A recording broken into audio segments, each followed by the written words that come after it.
Le méthane, vous connaissez? Oh, vous avez certainement dû en entendre parler grâce à nos amis ces vaches quand elles ont des flatulences. Oui. Mais le méthane, c'est aussi une manne écologique que Frédéric Peterman va nous expliquer dans un petit moment.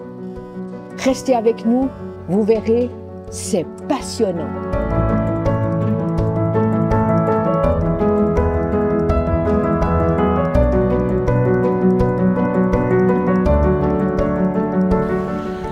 Bonjour Frédéric, est-ce que tu peux te présenter?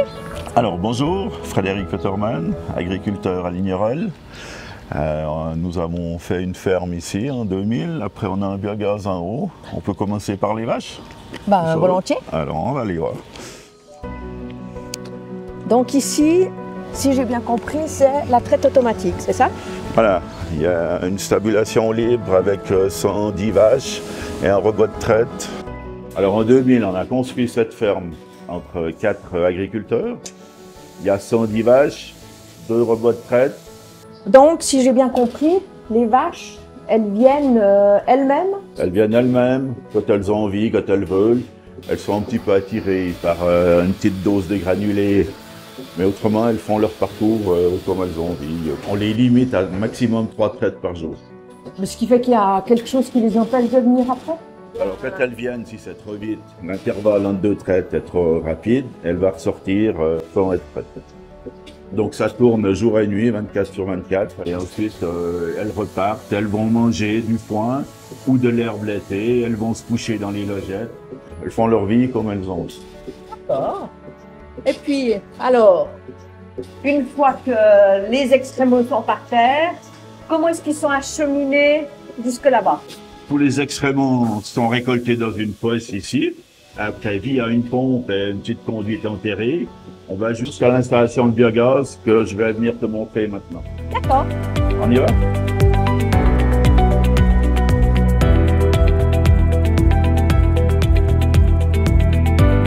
Maintenant, on arrive là sur l'installation du biogaz. Donc, depuis la ferme qui était là, le lisier acheminé par conduite souterraine jusqu'ici dans la préfosse. La préfosse, c'est quoi? C'est ce truc gris? Ouais, c'est une fosse enterrée ici où on fait notre petit mélange de liquide. D'accord.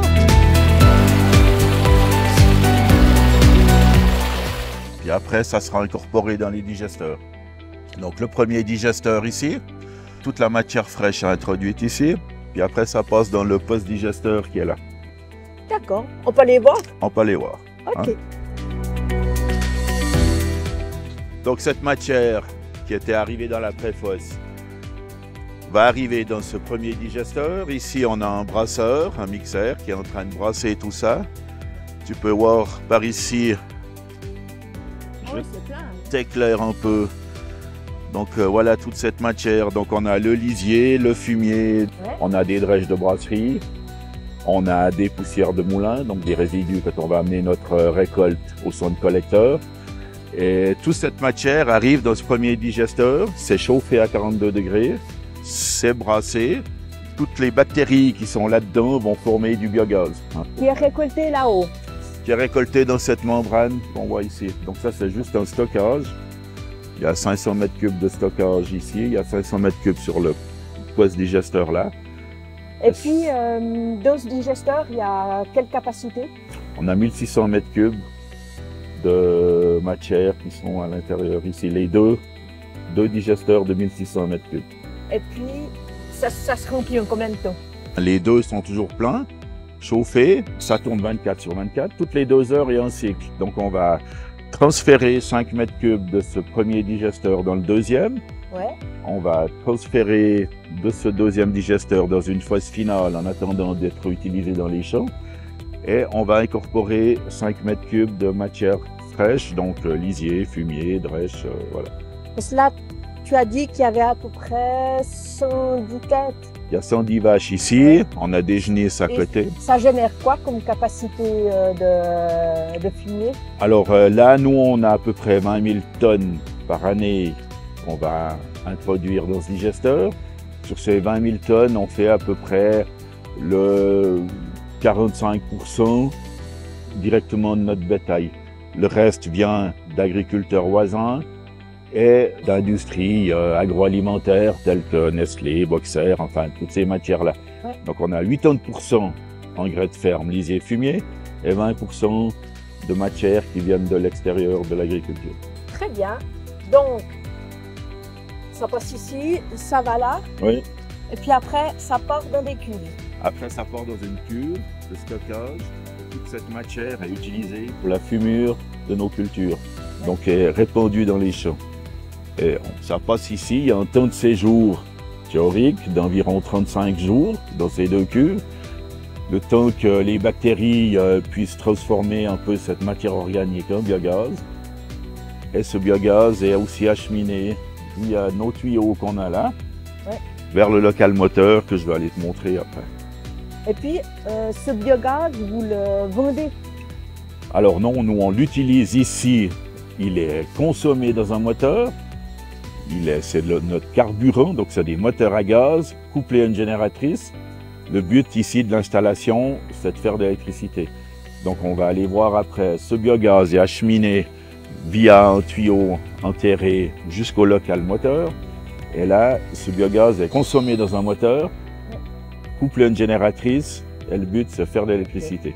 Et pourquoi est-ce que vous ne vendez pas directement le biogaz? Pourquoi est-ce que vous passez par le fait de faire de l'électricité? Alors, on aurait pu, et maintenant on est en discussion pour éventuellement vendre directement le biogaz. Donc ce biogaz, il est composé d'environ 60% de méthane. Il faudrait l'épurer et monter à 98% de méthane pour pouvoir l'injecter dans une conduite de gaz. C'est aussi une possibilité. À l'époque, en 2014, quand on a construit l'installation, c'était plus judicieux de faire de l'électricité. Maintenant, les deux solutions sont possibles. Donc, soit production d'électricité, soit injecter le gaz dans les réseaux de gaz naturel. Très bien. Alors, on va aller voir un tout petit peu l'introduction de ces matières dans les digesteurs. Ouais. On a parlé des lisiers, on va aller voir ce qui se passe là. Et puis après, on va aller voir les moteurs. D'accord. Ici, on arrive là. On a la préfosse où les lisiers arrivent. Ouais. Donc, tout ce qui est liquide, on peut aussi avoir du petit lait, des choses comme ça. Ici, on a un mélangeur doseur. Donc, on va mettre toutes les matières solides qu'on va aller voir après là dans le hangar. Donc, on a principalement du fumier. On a des poussières de moulin, donc les déchets des centres collecteurs. On peut avoir des produits d'un maraîcher. On a un petit peu de marc de café, de Nestlé. Enfin, toutes ces matières solides vont être introduites là une fois par jour. Et puis ça se fait toujours à une certaine proportion? Il y a une certaine proportion de lisier, une certaine proportion de matière solide? Oui, parce que vu que c'est brassé ici, on a à peu près 2/3 de liquide, 1/3 de solide. Ouais. Pour pouvoir ça brasser, parce qu'après tout est acheminé via des pompes. Donc il faut respecter cette proportion. Ouais. Et puis que tu parles de matière solide, donc c'est ce qui est derrière. Stocké là dans l'hangar. Ouais. On va aller voir après, ou tout de suite comme tu veux. On peut aller voir. Volontiers.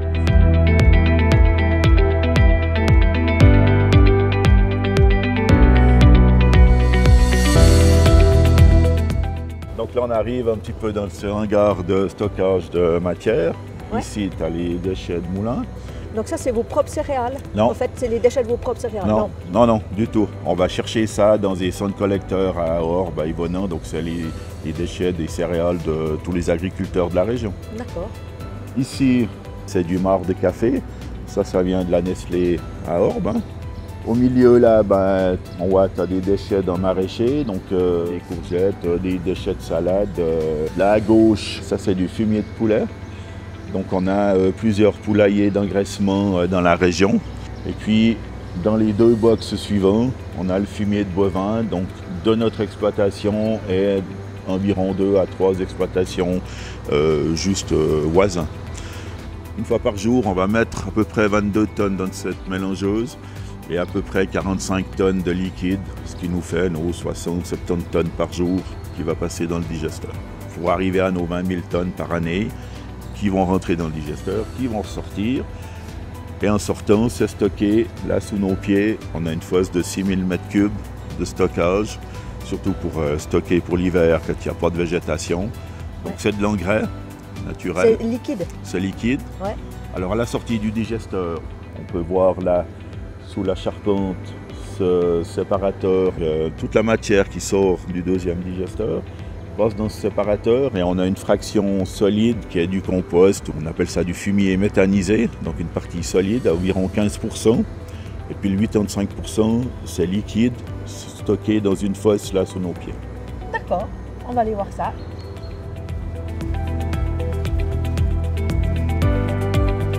Donc tout le hangar, les 1, 2, 3, 4 box ici, stocker la matière première avant d'être introduit dans le digesteur. Ce dernier box ici, c'est ce qui ressort. Donc la matière, une fois qu'elle a passé dans nos deux digesteurs, elle va arriver ici dans ce séparateur, un séparateur de phase. Donc on va faire à peu près 15% matière solide que tu vois ici, qui est comme un compost, on appelle ça maintenant soit un digesta ou un fumier méthanisé, puisque ça a été méthanisé là-bas.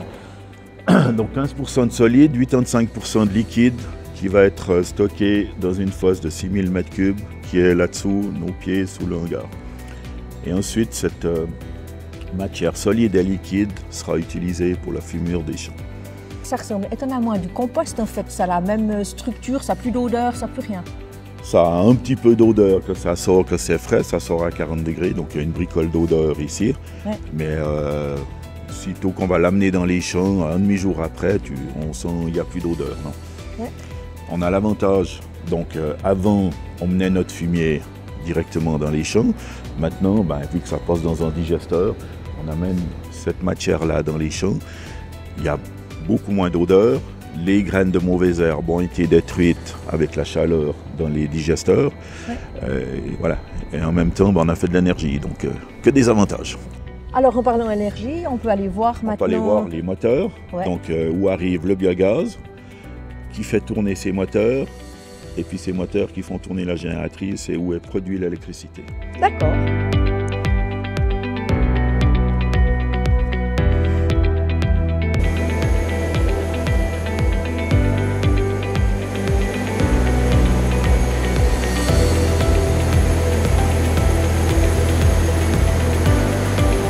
Donc voilà les moteurs.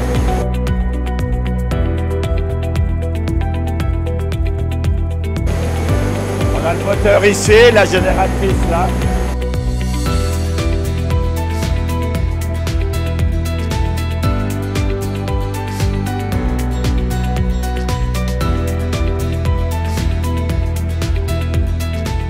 Ici, le gaz arrive depuis les deux digesteurs qu'on a vus avant, par ce tuyau souterrain. Ici, on a un filtre à charbon actif. Donc pour enlever les impuretés, essayer d'enlever le soufre surtout. Le soufre, c'est quand même quelque chose qui est nocif pour les moteurs. Ensuite, ce gaz va entrer dans le bâtiment où je t'ai montré les moteurs avant. Ça va être brûlé dans ces moteurs et la génératrice qui va nous faire l'électricité. Cette électricité est envoyée sur le réseau. Ici, c'est Remode Énergie. Et la chaleur qui est produite ici, donc c'est l'eau de refroidissement de ce moteur qu'on a vu, plus les gaz d'échappement. On voit ici ces deux tubes à l'horizontale. C'est un échangeur, donc on prend la chaleur des gaz d'échappement pour chauffer l'eau aussi. Et toute cette production thermique est utilisée pour chauffer nos deux digesteurs qu'on a vus avant, à 42 degrés. Tu es obligé de les chauffer, c'est pas comme le compost où ça se chauffe. Donc on chauffe pour en fait améliorer la production. Ça va plus vite. Ça va plus vite et ça produira plus. Et les bactéries qui sont présentes dans ces digesteurs sont des bactéries qui vont travailler, entre guillemets, le mieux possible avec une température à 42 degrés. Donc c'est un peu la température qu'on trouve dans la panse d'une vache, puisque c'est les mêmes bactéries qui sont dans la panse d'une vache.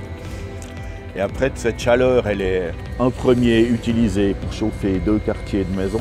Ensuite, on chauffe les digesteurs. Et après, la chaleur résiduelle est utilisée ici pour sécher du bois maintenant ou des céréales l'été. On sèche aussi du foin. On sèche toute l'année quelque chose avec cette chaleur de retour des CAD des maisons.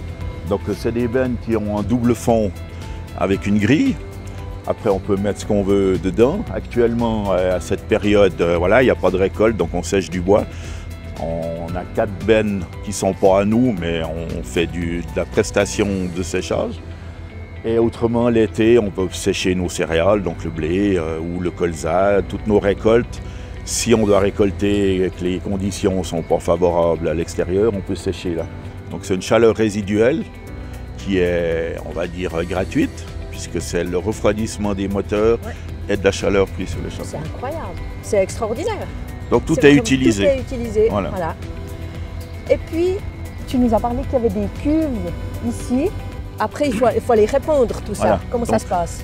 Pour l'épandage dans les champs et pour économiser des transports, puisqu'il faut se rendre compte que c'est 20 000 tonnes par année qu'on en met à l'introduction de ces digesteurs. Ces 20 000 tonnes, on les retrouve à la sortie et il faut les épandre. Comme je t'ai dit avant, il y a 15% de solide et 85% de liquide. Pour les épandre en économisant des transports, on a construit 7 km de conduite enterrée.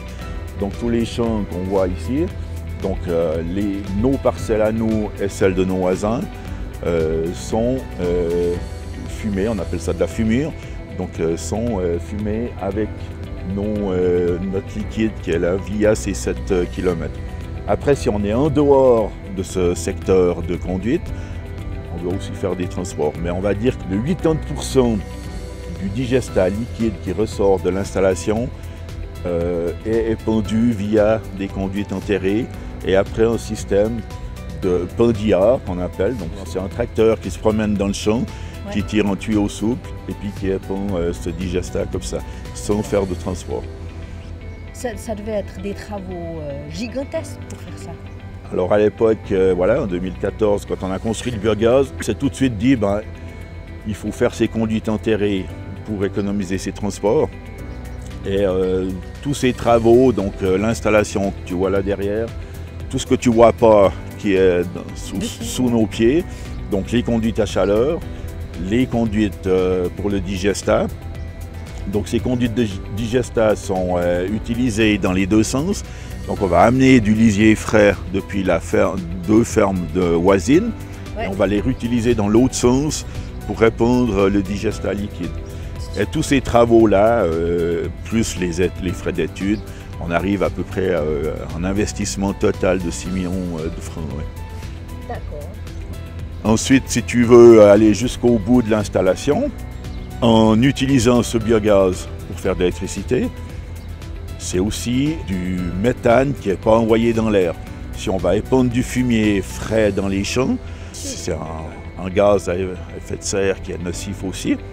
Donc ce méthane étant consommé dans les moteurs, il ne va pas être envoyé dans l'air. Donc avec une installation comme ça, on a aussi des certificats CO2, donc on va pouvoir revendre des certificats parce que tout ce méthane qu'on va brûler là, il ne va pas être épanché dans l'air.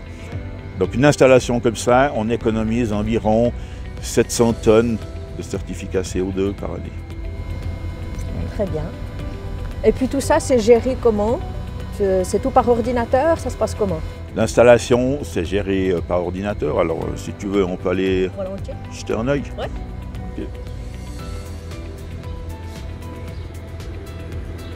Ici, on arrive devant notre écran de contrôle, de travail. Donc, on voit la mélangeuse ici, que je t'ai montré avant à l'extérieur. On voit les deux digesteurs. On voit ici le niveau de gaz. Donc, le premier digesteur est plein de gaz. Le deuxième est en train de se remplir. Ici, on voit notre premier moteur qu'on a vu avant qui tourne à 100%. Et le deuxième moteur qui est actuellement arrêté va démarrer dans la journée. Quand le gaz ici aura augmenté, automatiquement, il va démarrer. Donc l'installation était toute prévue pour un seul moteur. Et puis 2 ans après, on a vu qu'on produisait plus que prévu. Donc on a installé ce deuxième moteur et il va tourner à peu près à 50% de temps dans la journée. Et puis tout ce système génère combien d'électricité? Donc là, on produit sur l'installation environ 3 millions de kWh électriques, ce qui représente la consommation de 950 à 1000 ménages. Ah ouais. Voilà. Donc, c'est énorme.